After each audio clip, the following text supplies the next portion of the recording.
जय राधा राधा, जय राधा जय श्री राधा। जय कृष्णा कृष्णा, जय कृष्णा जय श्री कृष्णा।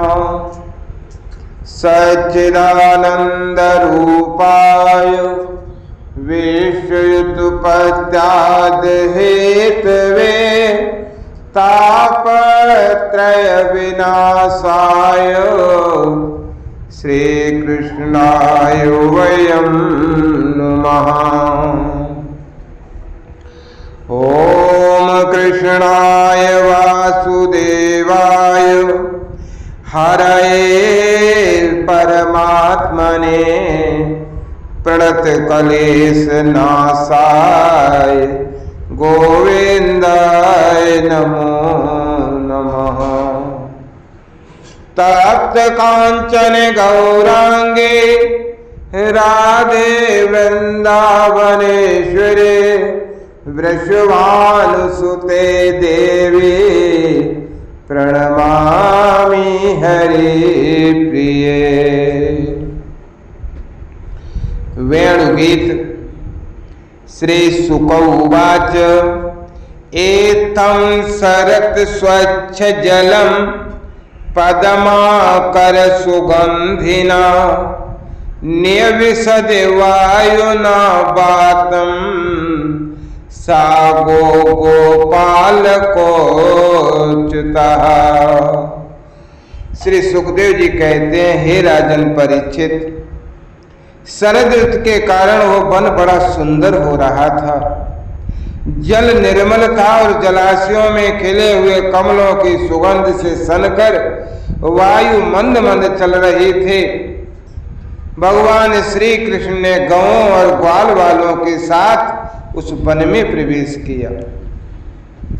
सुंदर सुंदर पुष्पों से परिपूर्ण हरी हरी वृक्ष पंक्तियों में मतवाले भौरे स्थान स्थान पर गुनगुना रहे थे और तरह तरह के पक्षी झुंड के झुंड अलग अलग कलरव कर रहे थे, जिससे उस वन के सरोवर, नदियां और पर्वत सब के सब गूंजते रहते थे। मधुपत श्री कृष्ण ने बलराम जी और ग्वाल वालों के साथ उसके भीतर घुसकर गौओं को चराते हुए अपनी बांसुरी पर बड़ी ही मधुर तान छेड़ी। श्री कृष्ण की वो वंशी धुन भगवान के प्रति प्रेम भाव को, उनके मिलन की आकांक्षा को जगाने वाली थी। उसे सुनकर गोपियों का हृदय प्रेम से परिपूर्ण हो गया। वे एकांत में अपनी सखियों से उनके रूप, गुण और वंशी धुन के प्रभाव का वर्णन करने लगे। व्रज की गोपियों ने वंशी धुन के माधुर्य आपस में वर्णन करना चाहा तो अवश्य, परंतु वंशी का स्मरण होते ही उन्हें श्री कृष्ण की मधुर चेष्टाओं की, प्रेम पूर्ण चितवन की, बाहों के इशारे की और मधुर मुस्कान आदि की याद हो आई। उनकी भगवान से मिलने की आकांक्षा और भी बढ़ गई। उनका मन हाथ से निकल गया और वे मन ही मन वहां पहुंच गईं जहां श्री कृष्ण थे। अब उनकी वाणी बोले तो कैसे बोले, वे उनके वर्णन में असमर्थ हो गईं। वरापेदम नटवर बपु करणयो करणिकारम विव्रजवासा कनक कपिसम वैजयंतीं च मालां रंध्रान वेणोरधर सुदया पूरयन गोप वृंदैर वृंदारण्यम सुपद रमणम प्राविशद गीत कीर्ति। वे मन ही मन देखने लगी कि श्री कृष्ण ग्वाल वालों के साथ वृंदावन में प्रवेश कर रहे हैं। उनके सिर पर मयूर पिच्च है और कानों पर कनेर के पीले पीले पुष्प, शरीर पर सुनहला पीतांबर और गले में 5 प्रकार के सुगंधित पुष्पों की बनी वैजंती माला है। रंगमंच पर अभिनय करते हुए श्रेष्ठ नटका सा क्या ही सुंदर भेष है। वांसुरी के छिद्रों को वे अपने अधरामृत से भर रहे हैं। उनके पीछे पीछे ग्वाल बाल उनकी लोक पावन कीर्ति का गान कर रहे हैं। इस प्रकार वैकुंठ से भी श्रेष्ठ व वृंदावन धाम उनके चरण चिन्हों से और भी रमणीय बन गया है। इति वेणुरवम राजन सर्वभूत मनोहरम श्रुत्वा व्रजे स्त्रिया सर्वा वर्णयन्तयो विरे विरे। हे परीक्षित, ये वंशी धुन जड़ चेतन समस्त भूतों का मन चुरा लेती है। गोपियों ने उसे सुना और सुनकर उसका वर्णन करने लगी। वर्णन करते करते वे तन्मय हो गईं और श्री कृष्ण को पाकर आलिंगन करने लगी। गोपियां आपस में बातचीत करने लगी कि अरे सखी, हमने तो आंख वालों के जीवन की और उनकी आंखों की बस यही इतनी ही सफलता समझी है और तो हमें कुछ मालूम ही नहीं है। वो कौन सा लाभ है? वो यही है कि जब श्याम सुंदर श्री कृष्ण और गौर सुंदर श्री बलराम ग्वाल वालों के साथ गायों को हाँक कर वन में ले जा रहे हों या फिर लौटाकर ब्रज में ला रहे हों, उन्होंने अपने अधरों पर मुरली धर रखी हो और प्रेम भरी चितवन से हमारी ओर देख रहे हों, उस समय हम उनकी मुख माधुरी का पान करती रहे।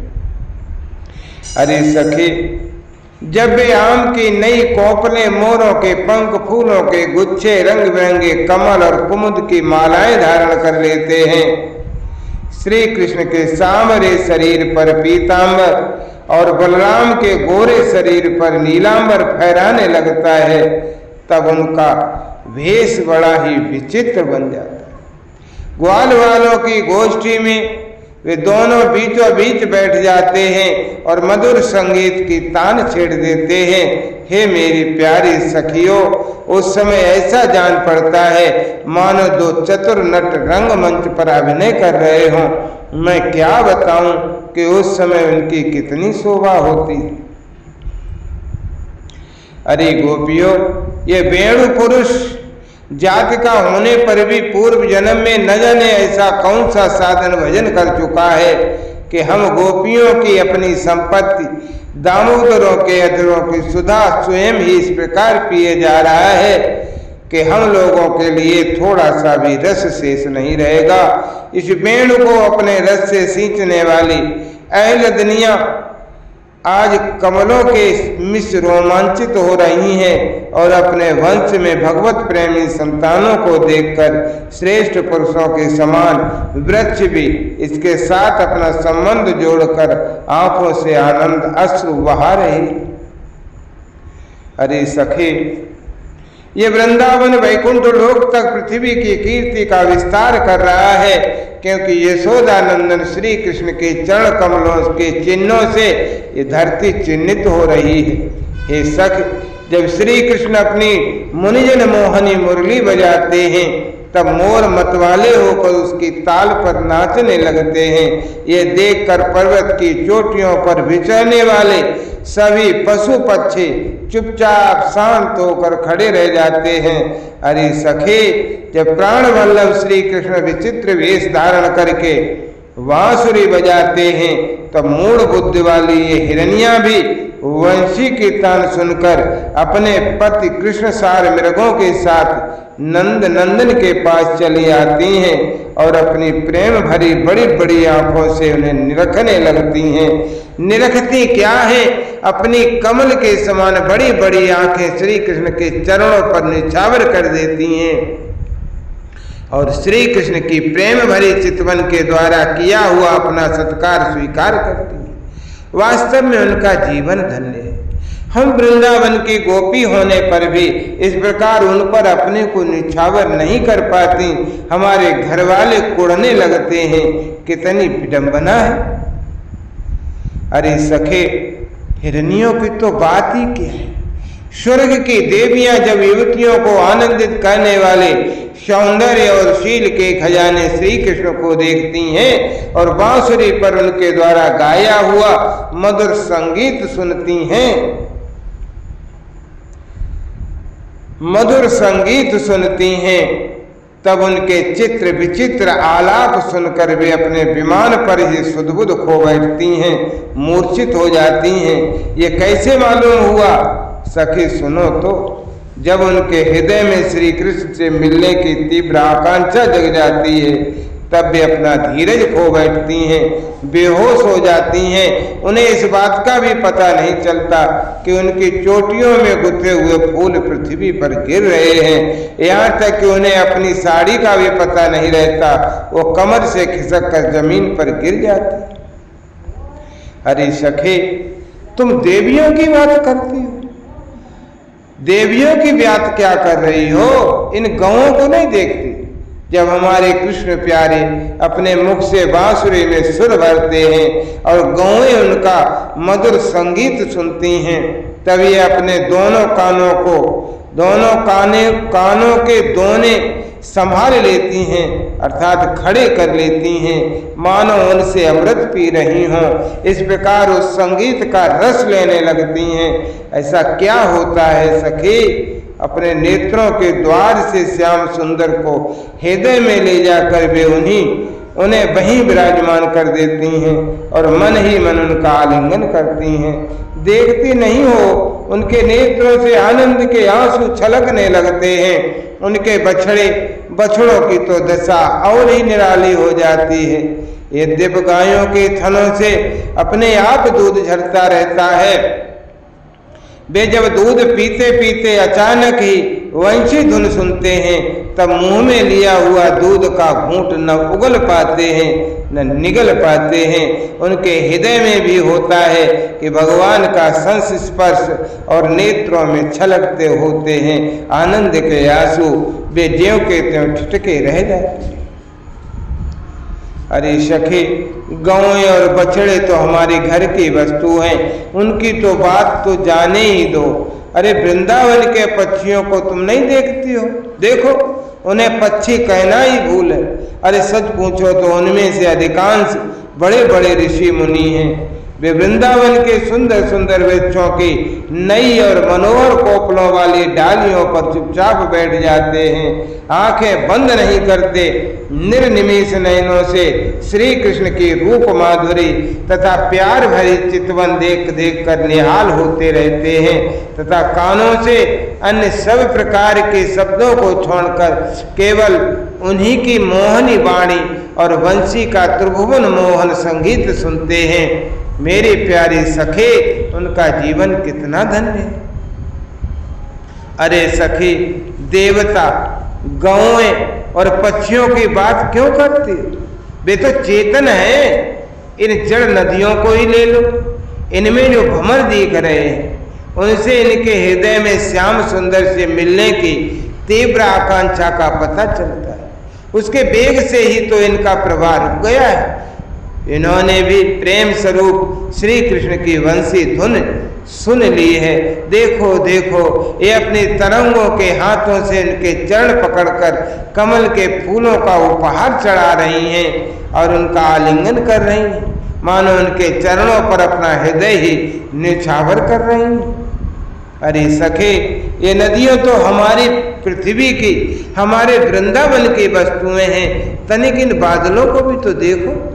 जब वे देखते हैं कि ब्रजराज कुमार श्री कृष्ण और श्री बलराम जी ग्वाल बालों के साथ धूप में गायें चरा रहे हैं और साथ साथ बांसुरी भी बजाते जा रहे हैं, तब उनके हृदय में प्रेम उमड़ आता है।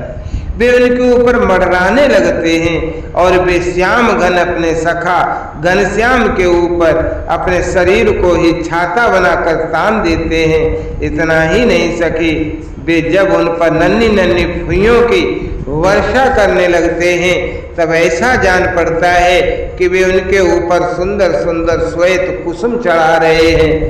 नहीं सकी, उनके बहाने तो वो अपना जीवन ही निछावर कर देते हैं। अरे भटू, हम तो वृंदावन के उन भीलनियों को ही नहीं धन्य और कृतकृत्य मानती हैं। ऐसा क्यों सखी? इसलिए कि इनके हृदय में बड़ा प्रेम है। जब ये हमारे कृष्ण प्यारे को देखती हैं तब इनके हृदय में भी उनसे मिलने की तीव्र आकांक्षा जाग उठती है। इनके हृदय में भी प्रेम की व्याधि लग जाती है और उस समय वे क्या उपाय करती हैं ये भी तो सुन लो। हमारे प्रियतम की प्रेयसी गोपियां अपने वक्षस्थल पर जो केसर लगाती हैं वो श्याम सुंदर के चरणों में लगी होती है, और वे जब वृंदावन के घास पात पर चलते हैं तब उनमें भी लग जाती है। ये सौभाग्यवती भीलनियां उन्हें उन तिनकों पर से छुड़ाकर अपने स्तनों पर और मुखों पर मल लेती हैं और इस प्रकार अपने हृदय की प्रेम पीड़ा शांत करती हैं। अरे गोपियों, ये गिरिराज गोवर्धन तो भगवान के भक्तों में बहुत ही श्रेष्ठ हैं। धन्य हैं इनके भाग्य। देखती नहीं हो हमारे प्राण वल्लभ श्री कृष्ण और नयनाभिराम श्री बलराम जी के चरण कमलों का स्पर्श प्राप्त करके ये कितना आनंदित रहता है। इसके भाग्य की सराहना कौन करे? ये तो उन दोनों का, ग्वाल बालों और गौओं का बड़ा ही सत्कार करता है। स्नान पान के लिए झरनों का जल देता है, गौओं के लिए सुंदर हरी हरी घास प्रस्तुत करता है, विश्राम करने के लिए कंदराएं और खाने के लिए कंदमूल फल देता है। वास्तव में वह ये गोवर्धन धन्य है। अरे सखियों, इन सांवरे गोरे किशोरों की तो गति ही निराली है। जब वे सिर पर नौबना दोते समय गाय के पैर बांधने की रस्सी लपेटकर और कंधों पर फंदा भागने वाली गायों को पकड़ने की रस्सी रखकर गायों को एक वन से दूसरे वन में हाँक कर ले जाते हैं।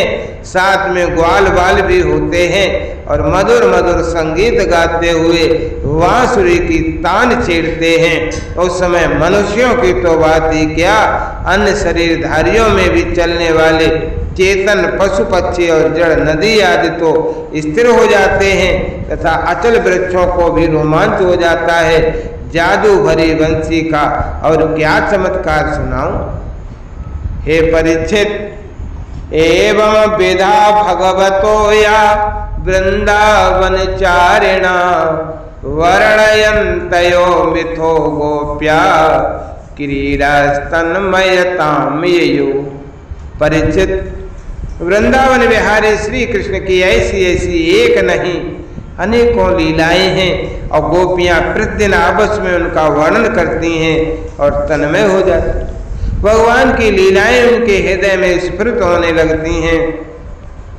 इति श्रीमद्भागवते महापुराणे पारमहंस्यां संहितायां दशम स्कंधे पूर्वार्धे वेणुगीतम नामैकविंशो अध्यायः। जय राधा जय राधा राधा, जय राधा जय श्री राधा, जय कृष्णा कृष्णा, जय कृष्णा जय श्री कृष्णा, जय कृष्णा जय श्री कृष्णा।